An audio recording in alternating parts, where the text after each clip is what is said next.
Siempre he creído en la relevancia de brindarles a mis hijos la autonomía para explorar y aprender por su cuenta. La paternidad es una labor desafiante, y siempre he intentado hallar un equilibrio entre ser un padre comprensivo y mantener cierta autoridad. Mi hijo mayor, Mateo, siempre ha sido un joven responsable y equilibrado, mientras que Diego, el más pequeño, siempre ha tenido una inclinación por los retos y la aventura. A lo largo de los años, su espíritu rebelde se manifestó en pequeños inconvenientes. No respetar las normas de la casa, salir sin pedir permiso o experimentar con cosas que yo hubiera preferido que evitara. No obstante, jamás imaginé que su curiosidad nos llevaría a enfrentar un peligro tan grave. Era una mañana típica de verano. Me levanté temprano, como de costumbre, para prepararme para otro día de trabajo. En mi rutina habitual, me dirigí a la habitación de Diego para asegurarme de que estuviera listo para comenzar el día. Pero al abrir la puerta me encontré con su habitación vacía. La cama estaba desarreglada y su ropa aún en el suelo, pero no había rastro de él. Pensé que tal vez se había ido a casa de algún amigo, o que simplemente se había levantado antes que yo. Sin embargo, cuando busqué por toda la casa y pregunté a los vecinos y amigos cercanos, nadie sabía dónde podría estar. La preocupación comenzó a crecer dentro de mí. Diego había desaparecido sin dejar rastro, y cada minuto que pasaba sin noticias aumentaba mi ansiedad. En un intento desesperado por hallar alguna pista, decidí revisar su computadora. Era algo que solía hacer ocasionalmente para asegurarme de que estuviera usando Internet de forma segura. Encendí el equipo y me dirigí directamente a su perfil. Esperaba encontrar algún mensaje reciente, una señal de dónde podría estar, pero no había nada de eso. Su bandeja de entrada de correos estaba vacía, no había mensajes de texto, y sus redes sociales no mostraban ninguna actividad reciente. Mi angustia se convirtió en desesperación cuando encontré una carpeta en el escritorio titulada Proyectos de verano. Diego había sido un estudiante promedio, con notas que no destacaban, pero tampoco eran preocupantes, por lo que el nombre de esa carpeta me resultó peculiar. Decidí abrirla para ver qué contenía. Dentro, hallé otra carpeta con el inquietante nombre de Los chicos peligrosos, lo cual me causó un escalofrío. Al abrir esa carpeta, descubrí un programa que no reconocía, un navegador con un icono peculiar. Llamé a Mateo para que me ayudara a identificarlo. Mateo llegó con una expresión preocupada, y cuando vio el navegador me explicó que se trataba de un acceso directo a la Deep Web, una parte oculta de Internet conocida por albergar actividades ilegales y peligrosas. Me comentó que en ese espacio la gente comerciaba con todo tipo de cosas, desde sustancias ilícitas hasta identidades falsas, y que era un lugar extremadamente peligroso. La revelación me dejó paralizado. Jamás hubiera imaginado que Diego estuviera involucrado en algo tan oscuro. Sin embargo, el hecho de que hubiera un acceso directo a la Deep Web en su computadora indicaba que había estado explorando esos peligrosos territorios. Decidí seguir adelante y explorar el navegador junto con Mateo. Navegar por la Deep Web fue una experiencia inquietante. El diseño de los sitios web era sombrío y perturbador, con una atmósfera de ilegalidad que se sentía casi tangible. Nos encontramos con varios sitios que ofrecían productos y servicios cuestionables. Después de varias búsquedas, con el corazón palpitando con fuerza, dimos con un sitio que transmitía videos en directo. La imagen en la pantalla estaba borrosa y distorsionada, pero pude distinguir a un grupo de hombres alrededor de un niño atado a una silla. La angustia me invadió al verlo. El niño tenía una capucha que le cubría el rostro. La transmisión estaba acompañada por un chat en vivo donde las personas hacían ofertas para comprar al niño. La sensación de horror y desesperación se apoderó de mí al comprender que el niño era Diego. Ver la imagen de mi hijo atado e indefenso era más de lo que podía soportar. Los hombres en el video empezaron a recibir ofertas por la subasta. La primera fue de $1000, pero la cantidad pronto fue superada. Con cada nueva oferta, mi terror crecía. Desesperado por salvar a mi hijo, decidí intervenir. Ofrecí $100,000, esperando que fuera suficiente para asegurar su liberación. Sin embargo, me di cuenta rápidamente de que la subasta seguía aumentando. Los hombres en el video parecían divertirse con el caos que se desataba. Finalmente, hice una oferta de $200,000, que era todo lo que podía reunir con el dinero que tenía disponible y lo que podía vender.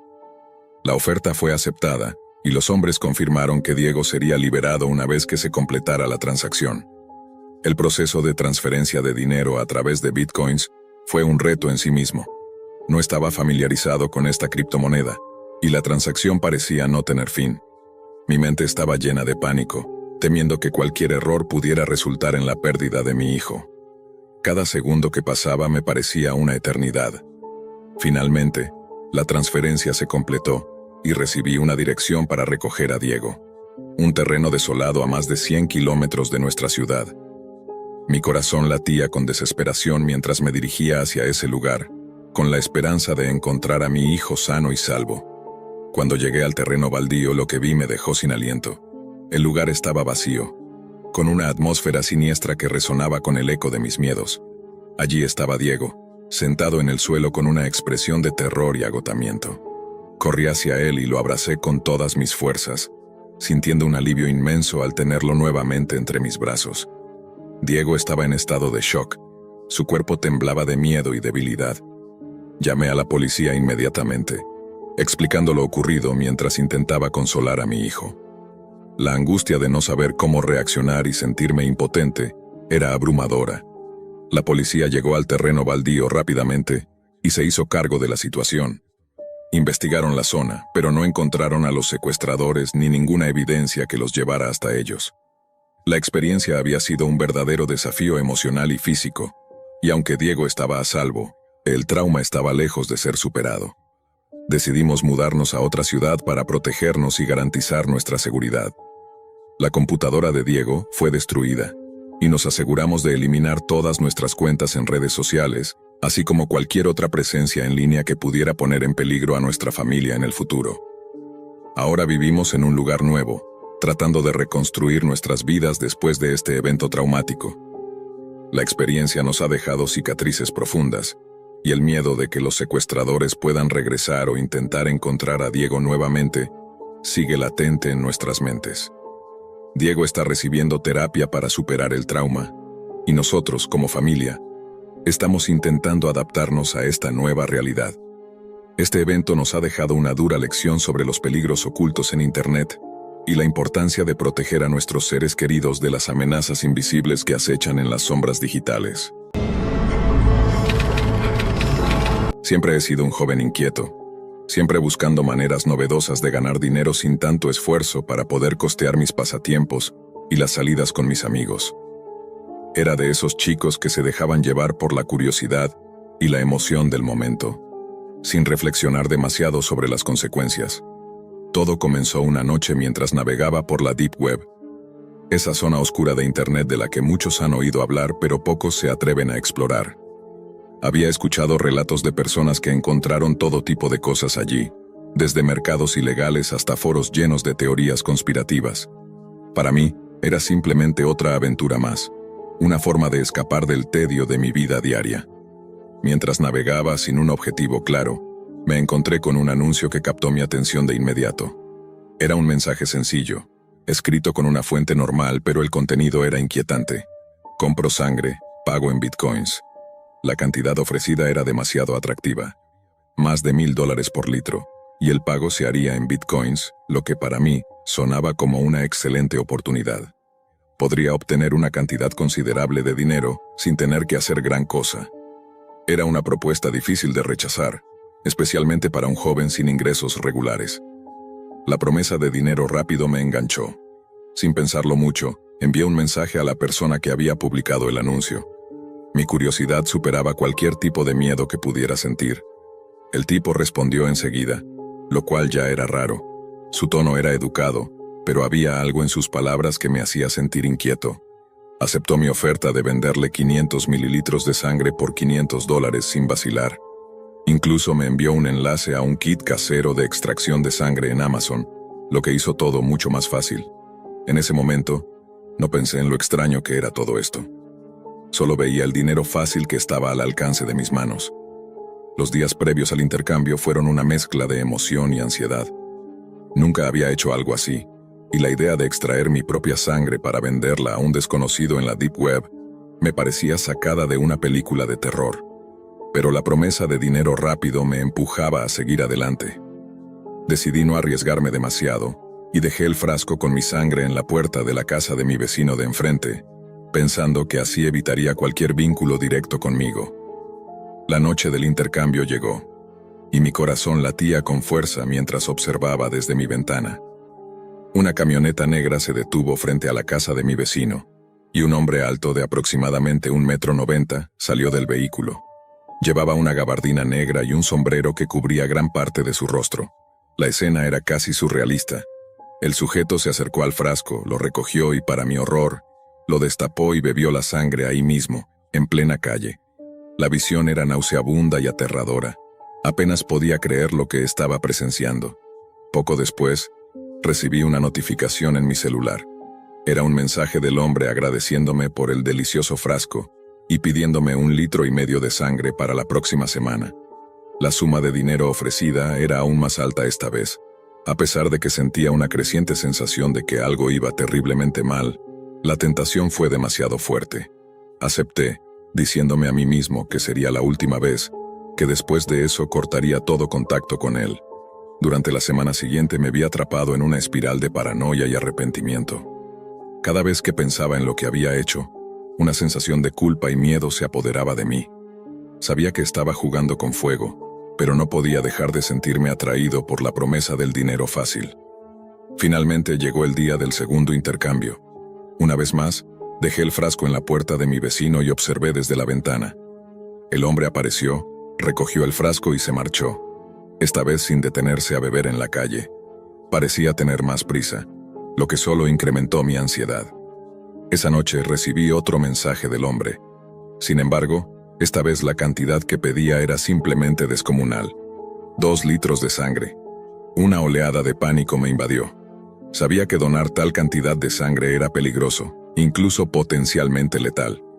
Tragué saliva y con las manos temblorosas le respondí que no podía hacerlo, que era demasiado para mí. Esperaba que él lo comprendiera y aceptara mi negativa, pero no fue así. Su respuesta fue fría y amenazante, sugiriendo que encontrara otra manera de cumplir con su pedido o sufriría las consecuencias. El día en que debía entregar la sangre llegó, y el miedo que había estado sintiendo se había transformado en puro terror. Desde mi ventana, observé cómo la camioneta negra se acercaba una vez más. Pero esta vez, no había ningún frasco esperándolo. Con el corazón latiendo frenéticamente, vi cómo el hombre descendía del vehículo y se dirigía directamente hacia la puerta de mi vecino. Tocó el timbre, y cuando mi vecino abrió la puerta, el hombre lo agarró por el cuello y comenzó a estrangularlo. Los gritos de mi vecino eran escalofriantes. El miedo me paralizó. No podía moverme, no podía gritar, estaba completamente petrificado. Los desgarradores pedidos de auxilio de mi vecino finalmente atrajeron la atención de los demás habitantes de la calle, quienes afortunadamente llamaron a la policía. Cuando los agentes llegaron y entraron a la casa, se encontraron con una escena sacada de una película de terror. El hombre había atacado brutalmente a mi vecino, mutilando su cuerpo y dejando su cadáver destrozado en la sala. Pero lo más perturbador fue lo que encontraron en la ventana. La cabeza de mi vecino, con una nota escrita en sangre que decía 2 litros para la semana que viene. La escena era grotesca y surrealista, algo que jamás podría borrar de mi mente. Me sentí invadido por una culpa y un terror indescriptibles. El hombre fue arrestado y puesto bajo custodia, pero el daño ya estaba hecho. La noticia se difundió rápidamente. Aunque traté de mantenerme en el anonimato, la historia causó conmoción en la comunidad. Nadie podía creer que alguien llegara a tales extremos por sangre. La policía y los medios de comunicación describieron al hombre como un individuo profundamente perturbado, con una obsesión enfermiza por consumir sangre. Dijeron que había actuado de manera impulsiva y violenta, llevado por una especie de locura que ni siquiera podían comprender del todo. Desde entonces vivo con un miedo constante de que ese hombre, o alguien como él, vuelva a buscarme. La culpa y el arrepentimiento me consumen día tras día, y me sigo preguntando cómo pude ser tan ingenuo y codicioso. Ahora, cada vez que escucho un sonido extraño en la noche me sobresalto. Vivo con el temor constante de que sea él, regresando para reclamar lo que cree que le pertenece. La paranoia se ha convertido en mi compañera diaria. No duermo bien, siempre estoy mirando por encima de mi hombro esperando lo peor. Hasta el día de hoy, no sé quién era ese tipo. No conozco su nombre, su historia, ni las razones verdaderas detrás de su macabra obsesión con la sangre. Lo único que sé es que, según su última amenaza, volverá el próximo mes en busca de más sangre. O peor aún, podría intentar secuestrarme para extraer todo lo que quiera. Vivo en un estado constante de alerta, sabiendo que mi seguridad nunca será la misma. Esta es mi advertencia para cualquiera que piense en explorar las zonas más oscuras de Internet en busca de ganancias fáciles. El precio que podrías pagar puede ser mucho más alto de lo que alguna vez imaginarías. Por favor, ayúdenme. Necesito salir de esta situación, pero no sé cómo. No sé a quién recurrir porque temo que cualquier paso en falso podría provocar su regreso. Esta historia es mi manera de advertir a otros y tal vez encontrar una vía de escape de este horror. Si alguna vez consideras hacer algo similar, piénsalo 2 veces. Hay puertas que, una vez abiertas, nunca se pueden cerrar de nuevo.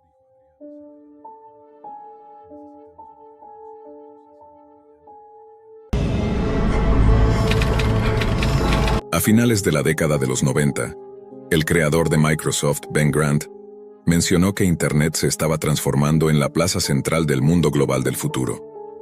Casi 30 años después, esta declaración sigue siendo tan clara como verdadera. La red global ha facilitado la comunicación y el comercio de maneras que nuestros ancestros jamás habrían podido imaginar, y los beneficios han sido incontables. Sin embargo, el enorme avance digital no ha estado libre de complicaciones. Algunos dirían que, a pesar de estar más conectados que nunca, el mundo occidental nunca había estado tan fragmentado. La creación intencional de algoritmos ha llevado a que muchos de nosotros recibamos una dosis diaria de indignación recreativa, mientras los temas de discusión nos impulsan a debatir sobre cómo se pronuncia una palabra o el color de un vestido de fiesta. Sin embargo, esto es solo la superficie del iceberg metafórico. Alguien podría ser excusado por creer que la masiva expansión de Internet conduciría a una sociedad global más feliz y reflexiva, pero en ciertos rincones de la red sucede todo lo contrario. A finales de la primavera de 2020, en pleno auge de la pandemia mundial del coronavirus, el cierre de escuelas en Estados Unidos forzó a millones de niños a continuar su educación de manera virtual. Algunos se adaptaron a este cambio inesperado notablemente bien, otros no.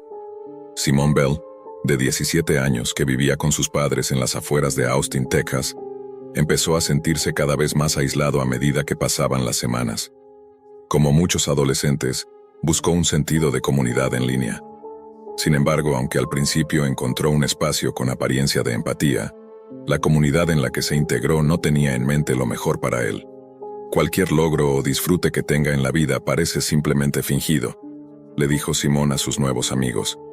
Sé que todo es solo una distracción hasta que todo termine. Pero en lugar de orientarlo en un periodo tan difícil de su vida, sus nuevos amigos le dieron una sugerencia espantosa. Poco después, los padres de Simone llegaron a casa para encontrar a su hijo adolescente tirado e inmóvil en su habitación. Había seguido el consejo de sus amigos en línea y se había quitado la vida. Tras la muerte de su hijo, los padres de Simone encargaron un análisis detallado de su historial de navegación en Internet, con la esperanza de que arrojara luz sobre sus razones. Lo que descubrieron fue aterrador. En las semanas previas a su fallecimiento, Simone había sido un visitante frecuente de un sitio web llamado Suicidio Sancionado. Fundado por 2 figuras enigmáticas que se hacían llamar X y Mark, el sitio no solo proporcionaba instrucciones detalladas sobre cómo acabar con la vida de manera efectiva, sino que también albergaba foros y salas de chat donde los usuarios se animaban mutuamente a hacerlo. Algunos buscaban compañeros para quitarse la vida en conjunto, y se ha especulado que ciertos usuarios han ayudado en la muerte de docenas, si no cientos, de personas en distintas ubicaciones. Los usuarios del sitio a menudo desacreditaban la terapia y otros tratamientos, alentando a los demás a ocultar sus intenciones de suicidio a sus familiares y profesionales médicos. Aquellos que anunciaban la fecha de su partida, a menudo recibían respuestas con emojis de pulgares arriba o corazones, y se les llamaba valientes, una leyenda o, en un caso, héroes. Se cree que el sitio fue fundado tras el cierre forzado de un foro de Reddit conocido como Unsuicide. Las redes sociales convencionales operan bajo una política de tolerancia cero hacia el contenido que fomente el suicidio. Pero los administradores de Suicidio Sancionado sabían cómo mantener el sitio activo. Entre 2018 y 2021, Más de 500 usuarios publicaron mensajes de despedida en el sitio web, anunciando que estaban a pocas horas de quitarse la vida. Después de eso, las cuentas quedaban inquietantemente inactivas. Dado que los perfiles de los usuarios en el sitio son completamente anónimos, es imposible saber cuántas de esas publicaciones son reales. Sin embargo, una fuente afirmó conocer al menos a 45 usuarios que transmitieron en vivo el momento en que se quitaron la vida. Aunque el sitio es visitado por personas vulnerables de todo el mundo, la mayoría de los usuarios provienen de países de habla inglesa. Sin embargo, también se ha observado que una proporción considerable de usuarios italianos frecuentan la plataforma. La demografía es variada, y las razones de los usuarios para suicidarse son tan diversas como ellos mismos, pero casi todos coinciden en que el método más reciente y efectivo involucra una sustancia que muchos de nosotros consumimos a diario: el nitrito de sodio. El nitrito de sodio es un polvo amarillento, inodoro, y tan fácil de conseguir que puedes pedirlo con entrega al día siguiente a través de Amazon.com. Esta sustancia se usa como conservante en productos cárnicos y pesqueros, pero también se emplea en el mantenimiento de vehículos, el tratamiento de metales, y en raras ocasiones, como antídoto para el envenenamiento por cianuro. Es probable que, si has comido un sándwich de charcutería o tocino recientemente, hayas consumido una pequeña cantidad de nitrito de sodio. Sin embargo, ingerirlo en grandes cantidades puede ser letal. Si una cantidad elevada de esta sustancia entra en tu torrente sanguíneo, reduce la capacidad de los glóbulos rojos para transportar oxígeno por el cuerpo, lo que provoca una condición dolorosa y aterradora conocida como metahemoglobinemia. Las víctimas sufren de mareos, confusión y, finalmente, una falta extrema de aire antes de perder el conocimiento por completo. Sin atención médica inmediata, hay una alta probabilidad de fallecer por hipoxia avanzada. Este tipo de información ha hecho que Suicidio Sancionado sea sorprendentemente popular, con más de 6 millones de visitantes únicos al sitio cada mes, 4 veces más que la Línea Nacional de Prevención del Suicidio, que recibe solo 1,5 millones de visitas mensuales. A diferencia de la línea de prevención, que atrae a personas de todas las edades y contextos, la mayoría de los usuarios de Suicidio Sancionado tiene entre 15 y 24 años. Tal fue el caso de Jorge Santoro, un estudiante de 17 años que descubrió el sitio web en otoño de 2019. En 2016, cuando tenía 14 años, Jorge empezó a luchar con pensamientos depresivos, y tras hablar con sus padres, comenzó una combinación de terapia y antidepresivos que resultó muy efectiva. Durante los 2 años siguientes, su rendimiento académico mejoró notablemente. También dedicó su energía a aprender a tocar la batería, y en menos de 1 año ya participaba en presentaciones en vivo con la banda de su escuela. En su tiempo libre, Jorge a menudo se retiraba a su habitación para jugar videojuegos, pero sus padres notaron que cada vez con más frecuencia jugaba en línea con un grupo de amigos. Esto era mucho mejor que pasar horas en aislamiento, lo que sin duda había contribuido a la depresión que Jorge había experimentado cuando tenía 14 años.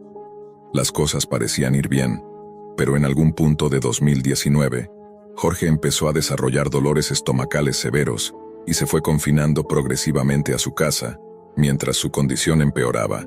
Incapaz de socializar y atormentado por una dolencia aparentemente intratable, Jorge se volvió casi completamente nocturno, pasando horas navegando por los rincones más oscuros de Internet. Fue durante estas largas sesiones de navegación cuando Jorge se topó con el sitio web Suicidio Sancionado. Después de revisar algunos de sus hilos de recursos, encontró una publicación que hablaba sobre el nitrito de sodio. Un usuario le aseguró que esa sustancia era, de lejos, el método más rápido e indoloro para quitarse la vida. Otro usuario incluso le envió un enlace a una tienda en línea donde podía comprarla. Jorge descubrió que podía adquirir 500 gramos de nitrito de sodio en una tienda online por solo unos $. Consumir solo 2,6 gramos constituye una dosis letal. Pensé que se suponía que deberías sentir algo cuando se acerca la fecha de quitarte la vida, escribió Jorge en su propio hilo. Hay una parte de mí que simplemente se aferra desesperadamente. Otro usuario rápidamente lo tranquilizó, diciéndole que estaba tomando la decisión correcta. Fijar una fecha siempre me ha inquietado, escribió el usuario anónimo. Sigo posponiéndola, pero no podré hacerlo para siempre. No creo que estés haciendo nada mal, sigue adelante. El historial de publicaciones de este usuario, que se hacía llamar Tan, sugería que estaba divorciado, alejado de sus hijos y profundamente deprimido. También era un ferviente defensor del uso del nitrito de sodio y se convirtió en una figura reconocida dentro del sitio web tras escribir una guía detallada sobre cómo conseguir e ingerir la sustancia. En respuesta a la vacilación de otro usuario, Tan escribió: «Sigue hablando con nosotros, no estás solo, y no te apartes del método». El 3 de octubre de 2019, Jorge publicó una foto que mostraba una botella de nitrito de sodio que había comprado en línea. Más tarde esa noche, agradeció a la comunidad del sitio web por todos los buenos deseos. Jorge también confesó estar un poco asustado, pero prometió que no sobreviviría a la noche. La publicación recibió 11 emojis de abrazos, 4 me gusta, 3 emojis de corazones y 2 emojis de sonrisa llorosa. Unas horas después, alrededor de las 2:30 de la madrugada, Patricia Lanza se levantó de la cama y bajó a la habitación de su hijo para ver cómo estaba. El habitual noctámbulo había estado preocupantemente silencioso esa noche. Cuando abrió la puerta, su madre comprendió de inmediato por qué. Jorge yacía en su cama con un vaso de agua a medio llenar y el nitrito de sodio en la mesita de noche. Desde el momento en que lo vio, supo que estaba muerto. Según las reglas oficiales de suicidio sancionado, está estrictamente prohibido ayudar o incitar a las personas a quitarse la vida. Sin embargo, en la práctica, es sorprendentemente común que los usuarios se tranquilicen o incluso se animen mutuamente a suicidarse. Una ex usuaria, que afirmaba ser una mujer británica de mediana edad llamada Emma, confesó haberse sentido profundamente impactada la primera vez que se encontró con uno de los llamados hilos de despedida, pero admitió que era terriblemente fácil normalizar lo que veía. «Era como si te envolviera una manta de toda esta miseria y oscuridad», dijo la señora Davis, quien finalmente reconoció el peligro del sitio y lo abandonó. «Te sentías segura, pero no lo estabas». En una publicación en el sitio, una mujer con trastorno bipolar explicó que ya había intentado quitarse la vida en 2 ocasiones anteriores y que temía el efecto que su muerte podría tener en sus 2 hijos pequeños. En lugar de animarla a reconsiderar su decisión por el bienestar de sus hijos, un usuario le respondió: «Lo siento por tus hijos traumatizados, pero sabes que necesitas hacerlo». En otro hilo, un joven australiano confesó albergar pensamientos suicidas después de haber sido diagnosticado con un trastorno mental. En lugar de ofrecerle apoyo, sus compañeros usuarios le pidieron que transmitiera en vivo el acto, y uno incluso bromeó con disfrutar una caja de palomitas mientras lo veía morir. Unas semanas después, el joven publicó un hilo de despedida y luego cerró su cuenta, sin volver a aparecer. Otro caso involucró a una estudiante de psicología rumana llamada Rosa Barzini, que estudiaba en la Universidad de Edimburgo. En noviembre de 2019, publicó un anuncio en la sección de personales de Suicidio Sancionado. La joven de 22 años dijo a la comunidad que buscaba a un hombre mayor que le sostuviera la mano mientras se quitaba la vida. Rosa y su novio de largo tiempo habían terminado recientemente, lo que la sumió en una profunda depresión. En su desesperación buscó en la Deep Web y encontró el sitio. «A veces la soledad duele tanto que apenas puedo mantenerme», escribió. En pocas horas un usuario respondió: «Estoy en Edimburgo y tengo mucha experiencia con el ahorcamiento. Estaría encantado de ayudarte si lo deseas, sin presiones ni juicios, y podemos hacerlo a tu propio ritmo». El hombre que ofreció su ayuda se llamaba Ken McCarthy. Aunque Rosa se reunió brevemente con él en una cafetería local, Ken no pudo asistirla en su propósito, ya que fue arrestado solo unas semanas después por agredir a 2 mujeres que también habían intentado suicidarse y a quienes había prometido ayudar. McCarthy fue encarcelado por al menos 2 años y 3 meses, tras ser condenado por conducta imprudente. También recibió una orden de restricción de por vida, prohibiéndole contactar con mujeres desconocidas a través de Internet. A pesar del arresto de McCarthy, Rosa permaneció decidida a acabar con su vida, y su historial de publicaciones mostró un creciente interés por el uso de venenos como su método. Finalmente, en febrero de 2020, Rosa fue hallada muerta por un vecino. El método exacto no se menciona en los informes, pero no sorprendería si el forense encontró una cantidad fatal de nitrito de sodio en su sistema. En diciembre de 2019, solo 2 meses después de la muerte de Jorge Santoro, un forense en el Reino Unido solicitó una investigación gubernamental completa tras descubrir suicidio sancionado en el transcurso de su trabajo.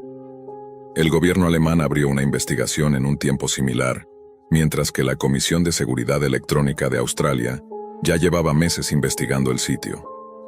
En noviembre de 2020, el sitio web ganó aún más notoriedad cuando se reveló que la esposa de un parlamentario británico, Oliver Peterson, se había quitado la vida durante los confinamientos del verano, tras encontrar el sitio mientras sufría un episodio depresivo. Al momento de escribir esto, Italia, Alemania y Australia han aprobado leyes que impiden que los usuarios de Internet dentro de sus fronteras accedan al sitio web. Sin embargo, como muchos te dirán, eludir esas prohibiciones es tan sencillo como descargar e instalar alguna de las múltiples redes VPN disponibles en el mercado en línea actual. Google ya ha comenzado a filtrar ciertos sitios web de sus resultados de búsqueda, pero después de la presión de ministros gubernamentales, un alto ejecutivo se vio obligado a explicar que simplemente no estaba en su poder eliminar contenido de Internet. Los intentos por combatir este sitio web de otras formas también han sido igualmente fallidos. Estados Unidos tiene leyes contra asistir a una persona en quitarse la vida, pero no solo es notoriamente difícil hacerlas cumplir, sino que muchos estados aún no han expandido dichas leyes para abarcar la actividad en línea. Además, los operadores de sitios web no pueden ser considerados legalmente responsables por las acciones de sus usuarios, ya que la ley federal los protege de dicha responsabilidad. En un principio, los 2 fundadores de este sitio web, quienes se hacían llamar Shiloh y Mark, prometieron resistir cualquier intento de clausura. Movieron los servidores de un país a otro, haciéndolos prácticamente imposibles de rastrear, y trabajaron incansablemente para borrar de Internet cualquier rastro de sus identidades. En particular, Mark ha repetido en varias ocasiones que el sitio web cumple con la ley de Estados Unidos y que no permite que se asista o se anime a nadie a quitarse la vida. En diversas ocasiones ha calificado al sitio como un foro pro-elección que apoya las decisiones de las personas de vivir o morir. Al final del día, las personas son responsables de sus propias acciones, escribió Mark, y no hay mucho que podamos hacer al respecto. Mark puede haber afirmado que el sitio cumple con la ley estadounidense, pero una rápida visita al sitio revela una realidad muy distinta. En una publicación fechada el 1 de febrero de 2024, un usuario llamado Sordo preguntó si una gran cantidad de opiáceos orales sería suficiente para una sobredosis o si su cuerpo simplemente los vomitaría si los tomaba todos de una vez. Otro usuario respondió: sí, especialmente en combinación con Isoten. Si no tienes tolerancia, entonces una sola pastilla te matará casi con certeza, especialmente en combinación con venos y absolutamente con alcohol. Pero eso no fue todo lo que escribió el usuario en su respuesta. Continuó afirmando que poner el polvo en cápsulas recubiertas entéricas garantizaría que pasaran por el estómago y solo estallaran en el intestino inferior. Vomitar no es posible, advirtió. Sin embargo, también añadió: prepárate para morir en una ola de placer supersónica. Solo no seas tonto y te vuelvas adicto en primer lugar. La respuesta estaba llena de errores y mala redacción, lo que hacía difícil leerla en voz alta de manera coherente. También usaba el término jodes en lugar de Isoten, refiriéndose a un tipo de medicamento cardíaco en lugar del opioide sintético. Además, el usuario escribió inting en lugar de insuflar, otro error que evidencia que ni siquiera manejaba los términos adecuados. Esto sugiere que los usuarios son extremadamente descuidados, se comunican mal en un segundo idioma o son muy jóvenes, utilizando las palabras de forma incorrecta pero confiada. Además, la afirmación de que alguien experimentaría una ola de placer durante una sobredosis de opiáceos es completamente falsa.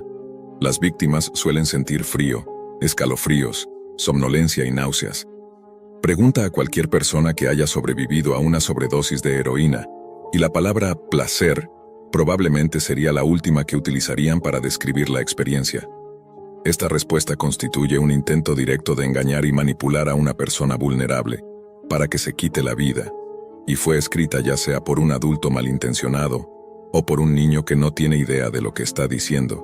y podría estar obteniendo una retorcida satisfacción al incitar a otros al suicidio. En noviembre de 2020, un esfuerzo internacional para cerrar el sitio fue exitoso, al menos de forma temporal.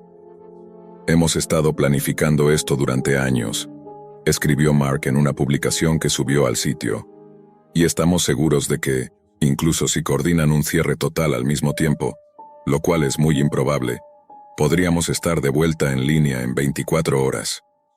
Shiloh dio un paso más allá para asegurar la supervivencia del sitio y comenzó a tomar medidas estrictas contra cualquiera que compartiera información personal de contacto. Aunque esto aparentemente se hacía para mantener seguros a los usuarios, en realidad la medida solo impedía que personas externas pudieran identificar a seres queridos vulnerables y aplicar medidas de salvamento a tiempo. Si estás planeando tu partida, por favor contacta a un moderador para que podamos ayudarte con los preparativos, escribió Shiloh. También anunció que las cuentas que publicaran hilos de despedida serían eliminadas después de un tiempo determinado. Shiloh explicó que esto se hacía para proteger la privacidad de los usuarios, pero podría argumentarse que solo impedía que las familias de las víctimas obtuvieran algún cierre emocional respecto a la muerte de sus seres queridos. En otros mensajes publicados en el sitio, Shiloh reveló sus propios pensamientos suicidas. No hay mucho que contar sobre mí excepto que nunca he encontrado realmente una razón para estar aquí, escribió. Hay poco que encuentre valioso en esta vida. Mark también confesó haber considerado la posibilidad de suicidarse y explicó que la comunidad fue creada como un espacio donde las personas pueden hablar libremente sobre sus problemas, sin preocuparse por ser rescatados o recibir palabras vacías de consuelo. Mark ciertamente pinta una imagen de sí mismo como un salvador de los desamparados. Sin embargo, este sitio ha estado en funcionamiento en diversas formas durante casi 10 años, y ninguno de los dos hombres se ha quitado la vida. Quizás una pista más clara sobre sus verdaderas motivaciones se reveló en 2019, cuando se descubrió que Shiloh también operaba un sitio web para los llamados incels. Aunque el término sigue siendo controvertido, incel es una combinación de las palabras en inglés involuntary celibate, célibe involuntario, y se refiere a personas que creen ser incapaces de atraer a miembros del sexo opuesto, ya sea por su apariencia o estatus social. En lugar de intentar mejorar su situación, abrazan sentimientos de envidia, resentimiento y retribución. Al igual que con suicidio sancionado, la comunidad de los incels solía congregarse en un subforo de Reddit, conocido como subreddit. Sin embargo, en 2017, la comunidad fue prohibida tras un tiroteo en una escuela secundaria. Aztec, el perpetrador, tenía un tatuaje del grupo alfa masculino, que está fuertemente asociado con la filosofía incel en la llamada manosfera. Parece que, tras la prohibición del subreddit Reincel, Shiloh aprovechó la oportunidad para crear lo que él denominó una vez más un hogar para los marginados, y se manifestó en contra de la censura digital en una primera publicación apasionada en el sitio web. Sin embargo, en una entrevista sobre el tema, Shiloh mencionó que gran parte de la discusión en torno a los incels era un combustible para el suicidio. Quiere decir esto en un sentido puramente negativo y trata de hacer de su sitio un refugio en un mar de desprecio, ¿o existe un motivo alternativo, mucho más siniestro, que implique la creación de espacios en línea donde la negatividad sea la moneda? Mark ha negado enfáticamente haber creado un espacio donde los niños puedan estar expuestos a información y contenido extremadamente dañinos. Explicó que sus sitios web requieren que los usuarios confirmen que tienen 18 años marcando una casilla, pero en la misma frase afirmó que nunca implementaría políticas que requirieran que los usuarios compartieran formas físicas de identificación, como pasaportes o licencias de conducir. Mark también destacó que en el sitio hay enlaces a líneas de ayuda para la prevención del suicidio, así como otros recursos de salud mental. Sin embargo, también subrayó que los usuarios que se involucren únicamente en los hilos positivos probablemente recibirán una prohibición permanente o una suspensión por intentar disuadir a otros de quitarse la vida. Mark desestimó los intentos de cerrar su sitio web calificándolos como la típica tontería prohibicionista, y afirmó que estaría dispuesto a defender sus puntos de vista y acciones en un tribunal. Nunca prevalecerán con la censura, escribió, y lucharemos contra cada uno de sus intentos de lograrlo. Si las personas quieren cambiar o mejorar, básicamente toda la web es para eso. Pero siendo honestos, no todos tienen una salida. Finalmente, en enero de 2021, un vicepresidente senior de una empresa conocida como Epic recibió una llamada telefónica. La compañía vende dominios a varios sitios web, y la llamada fue de nada menos que Sharon Love, la madre del joven de 17 años mencionado anteriormente, Matthew Bonnier. Sharon imploró al vicepresidente, Robert Davis, que eliminara permanentemente SanctionSuicide.com de sus servidores. Davis luego contactó a Shiloh y Mark con la esperanza de lograr un entendimiento mutuo, pero después de una larga conversación, Davis emitió la siguiente declaración: los propietarios del sitio carecen de empatía, compasión o intención de utilizar adecuadamente la plataforma para el bien común, dijo, antes de anunciar que los servicios del sitio serían terminados de inmediato.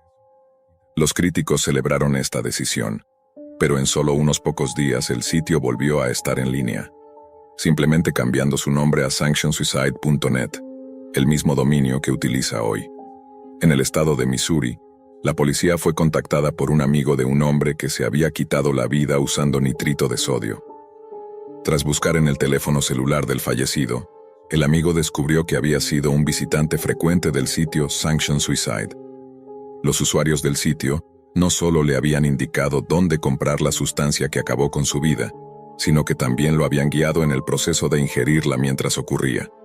Al haber llegado al llamado hilo de despedida, antes de que Shiloh o Mark tuvieran la oportunidad de eliminarlo, el amigo del hombre fallecido se horrorizó al descubrir que mientras moría, los usuarios del sitio celebraban su desaparición prematura. Naturalmente, el amigo enfurecido buscó justicia legal, pero el caso resultó imposible de procesar. El detective encargado del caso en Missouri afirmó que sin ninguna evidencia física de que alguien hubiera asistido al hombre en su suicidio, no había posibilidad de llevar el asunto a juicio. Es cierto que, en junio de 2017, Michelle Carter, de 23 años, fue condenada por homicidio involuntario en Massachusetts después de instar a su novio a quitarse la vida. Pero en el caso de Missouri, no tenían forma de descubrir los nombres o direcciones de los involucrados. En 2011, un detective de St. Paul, Minnesota, ayudó a condenar a un hombre por asistir en el suicidio de alguien que había conocido en línea.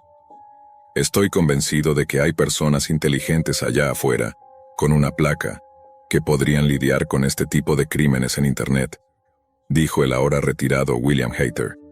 Pero como estamos ahora, simplemente no estamos preparados para lidiar con este tipo de delitos cibernéticos. Según el Centro para el Control y la Prevención de Enfermedades, CDC, la tasa de suicidio ajustada por edad en Estados Unidos aumentó un 33% entre los años 2000 y 2020. Su sitio web también afirma que solo en el año 2023, más de 50,000 estadounidenses se quitaron la vida, superando el número de muertes en accidentes de tráfico cada año. Esta es la cifra más alta registrada desde que se tienen datos, y no incluye las cientos de muertes asistidas por médicos en los 9 estados donde estas prácticas son legales, pero están restringidas a personas con enfermedades terminales. Algunos han calificado esto como una crisis, otros como una epidemia. Pero el hecho es que Estados Unidos se enfrenta a una batalla como ninguna otra que haya experimentado antes. Y así como nuestros antepasados una vez intercambiaron sus herramientas de labranza por espadas en los siglos XVII, XIX y XX, tal vez ahora sea nuestro turno de convertirnos en soldados ciudadanos, luchando por conquistar al mayor adversario que hayamos enfrentado jamás, nosotros mismos. En el verano del año 2008, conseguí un empleo en una compañía de tecnología que llevaba por nombre IP Data. La empresa dejó de existir hace mucho, y siendo honesta, no entiendo cómo lograron sostener el negocio durante tantos años, ya que, en realidad, resultó ser una estafa piramidal. Por fortuna, yo trabajaba en el centro de llamadas de soporte técnico, lo típico, así que nunca estuve involucrada directamente en el fraude. Mi función se limitaba a brindar asistencia técnica y no a vender absolutamente nada. Cuando llevaba aproximadamente 2 meses en la empresa, tomé la decisión de cubrir los turnos nocturnos de 10 horas. Así que trabajaba de miércoles a sábado, de 1 de la tarde a 12 en punto de la medianoche, con 1 hora libre para almorzar. Después de las 6 de la tarde, el edificio quedaba completamente desierto, y aunque el frenesí para salir de la oficina a esa hora era una locura, no los culpaba. Yo prefería tener 3 días libres en lugar de 2. Como mencioné, pasaba la mayor parte del turno completamente sola, y durante ese tiempo, mi responsabilidad era estar al pendiente de los correos electrónicos y contestar las pocas llamadas que llegaban a esas horas. El trabajo era tan tranquilo que muchas veces me dedicaba a jugar videojuegos, leer, hacer tareas de la universidad o escribir. Ocasionalmente, también aprovechaba para caminar por los pasillos del edificio y despejarme un poco del escritorio. El sistema de voz del teléfono estaba conectado a mi celular, lo que me daba cierta libertad para moverme. Si necesitaba algo, como un refresco o una merienda, debía bajar al sótano donde se encontraba la máquina expendedora. El sótano tenía una pared completa de ventanas y un juego de puertas de seguridad, similar a la entrada principal. Frente a esa puerta había una cámara de seguridad, pero nada más que te hiciera sentir realmente protegido. No me gustaba mucho bajar al sótano. La parte trasera del edificio daba a una zona boscosa que, durante la noche, estaba completamente oscura y resultaba bastante inquietante. Había un sendero para caminar hacia el bosque, pero por alguna razón, nunca instalaron luces en ese camino.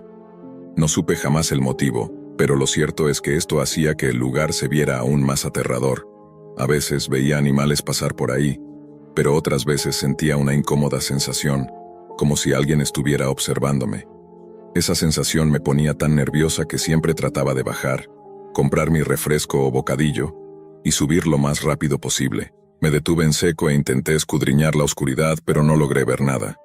Todo estaba completamente negro. Sentí como la incomodidad me invadía, y una voz en mi cabeza me decía que diera la vuelta y regresara a mi escritorio. Sin embargo, faltaban varias horas para que mi turno terminara, y el cansancio me pesaba demasiado. Así que decidí ignorar la sensación y me dirigí a la máquina expendedora. Hice mi selección, y cuando la soda cayó, me agaché para recogerla. Fue entonces cuando escuché un fuerte golpe, como si algo hubiera impactado contra el vidrio. Me puse de pie de inmediato y sentí cómo se me erizaba el vello del cuerpo. Me giré lentamente, temerosa de lo que pudiera ver, pero al voltear por completo no había nada más que oscuridad. Decidí que ya era suficiente y emprendí el regreso apresuradamente, sin siquiera esperar el ascensor. Subí por las escaleras lo más rápido que pude. A mitad del camino, un ruido ensordecedor retumbó en el sótano, como si algo hubiera explotado o caído con fuerza. Mi corazón latía descontroladamente, y el miedo me obligó a saltar escalones de 2 en 2 hasta que, finalmente, llegué al piso principal.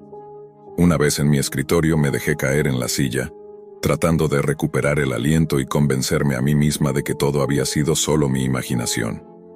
Era un edificio seguro, con puertas y oficinas cerradas. Repetí esto una y otra vez en mi cabeza para calmarme. El silencio volvió a reinar en la oficina, lo que me tranquilizó un poco. Sin embargo, aquella sensación de que alguien me observaba regresó. Me asomé cuidadosamente por encima de la pared de mi cubículo y observé a mi alrededor. Todo parecía en orden, hasta que miré hacia las puertas principales del edificio. Mi corazón casi se detuvo cuando vi a un hombre delgado, alto y con un aspecto sumamente descuidado. El sujeto estaba pegado al vidrio, con las manos ahuecadas alrededor de sus ojos para intentar ver hacia adentro del edificio. Antes de que pudiera notarme, me agaché rápidamente y me hundí en mi silla, temblando. No lo reconocí, no se parecía a nadie de la empresa. Además, ya eran más de las 9 de la noche. No había razón alguna para que estuviera allí. Mientras trataba de recuperar la calma, escuché cómo la puerta comenzaba a sacudirse. Me levanté con cautela y lo vi tirando de las manijas con fuerza. Por suerte las puertas no cedieron. Sin embargo, mi alivio duró poco. En ese momento, el hombre detuvo sus movimientos, se quedó quieto y giró su cabeza lentamente para mirarme. Sus ojos se encontraron con los míos y, en ese instante, comenzó a tirar de la puerta con aún más desesperación. El hombre comenzó a golpear el vidrio con aún más fuerza, y la desesperación que sentía era indescriptible. Era plena medianoche. Yo estaba completamente sola en aquel complejo de oficinas, y pocas veces en mi vida me había sentido tan vulnerable e indefensa. Con el corazón latiéndome en la garganta, hice lo único que se me ocurrió en ese momento. Tomé mis auriculares y marqué al 911. Mientras la llamada se conectaba, el hombre caminaba de un lado a otro frente a las puertas de vidrio. Finalmente, una mujer al otro lado de la línea contestó preguntando cuál era mi emergencia. «Mi nombre es Sara», dije intentando sonar calmada. «Trabajo en el edificio de servicios de IP Data. Necesito ayuda urgente. Hay un tipo intentando entrar al edificio de oficinas». Mientras le explicaba, el hombre desapareció de mi vista. Miré rápidamente en todas direcciones, pero no pude localizarlo. Sabía que no se había ido. No después de golpear las puertas con tanta agresividad. Entonces, de la nada, una piedra enorme salió disparada de algún lugar y se estrelló contra el vidrio con tal fuerza que grité con todas mis fuerzas, tirándome debajo de mi escritorio. «¿Qué pasó?», preguntó la operadora con voz urgente. Tratando de mantener la calma, le dije entre sollozos temblorosos que una roca acababa de romper parte del vidrio de la puerta. Ella me pidió que revisara si el cristal estaba lo suficientemente dañado como para dejarlo pasar. No quería levantarme a mirar, pero ella insistió, diciendo que necesitaban saber dónde estaba ahora. Temblando me arrastré fuera de mi escondite y me asomé apenas por encima de la pared del cubículo. Mi corazón se hundió al ver una grieta enorme en el primer panel de la puerta. «El vidrio está roto. Por favor, apúrense», le supliqué a la operadora, quien me aseguró que los oficiales ya estaban en camino. Pero sus palabras no me tranquilizaban en lo absoluto. En ese momento, sentía que el tiempo se había detenido, como si cada segundo se alargara indefinidamente. El silencio fue interrumpido por otro golpe brutal que me sobresaltó. Segundos después, escuché claramente el ruido de los cristales haciéndose añicos y cayendo sobre el suelo. Me eché a llorar, aterrada y sintiéndome completamente indefensa. Ya no había nada entre aquel hombre y yo. De repente el sonido de botas pisando vidrios rotos comenzó a llenar el aire. Los pasos avanzaban lentamente, y yo podía sentir cómo se acercaban más y más. Pero entonces, como si fuera una bendición caída del cielo, escuché el sonido de sirenas acercándose al edificio. Música para mis oídos. Llorando aún, le dije a la operadora con una voz llena de alivio y esperanza: «La policía está aquí. Por fin». Le agradecí por quedarse en la línea conmigo. El sonido de las sirenas retumbó por todo el edificio, y de pronto, los pasos se detuvieron en seco. El hombre estaba a solo 3 o 4 metros de mí. Un instante después escuché cómo corría a toda velocidad hacia la salida del edificio. Me puse de pie lentamente y me asomé por encima de mi cubículo. Las luces rojas y azules de las patrullas iluminaban el exterior del edificio, pero el hombre ya no estaba. La puerta de vidrio estaba completamente destrozada, con la piedra que había usado tirada en el suelo. Un oficial ingresó al edificio y me saludó con amabilidad. Me dejó explicar todo lo ocurrido, aunque tartamudeaba por los nervios. Poco después llegó mi jefe. Al verme me preguntó si estaba bien, y le aseguré que sí, aunque seguía temblando. Le expliqué que, afortunadamente, la policía había llegado justo a tiempo para evitar que el hombre se acercara a mí. Luego evaluó los daños en la entrada. Más tarde llamé a mi esposo para contarle lo que había sucedido. Le expliqué rápidamente que uno de los oficiales me escoltaría hasta casa, algo que me tranquilizó mucho. Después de algunas investigaciones nos enteramos de que el hombre era un ex empleado de la empresa que había sido despedido hacía unas semanas por robo. Tenía acceso a información sensible. Sabía cuándo entraba y salía la gente del edificio. Conocía los escondites donde guardábamos los celulares que vendíamos, y también sabía que muchos de estos no estaban bajo llave, sino debajo de un escritorio. Los objetos robados iban desde teléfonos inteligentes hasta Blackberries, cuando aún eran valiosos, además de tarjetas y otros productos. Dejé ese trabajo un mes después, y conseguí un empleo en una empresa de servicios financieros, en una oficina mucho más segura. Había cámaras en todas partes y siempre había gente trabajando, lo cual me hizo sentir mucho más protegida. La compañía IP Data dejó de existir poco después. Fue absorbida por otra empresa que liquidó todos los fondos. Aquel hombre sucio y peligroso que intentó irrumpir en mi oficina nunca volvió a aparecer.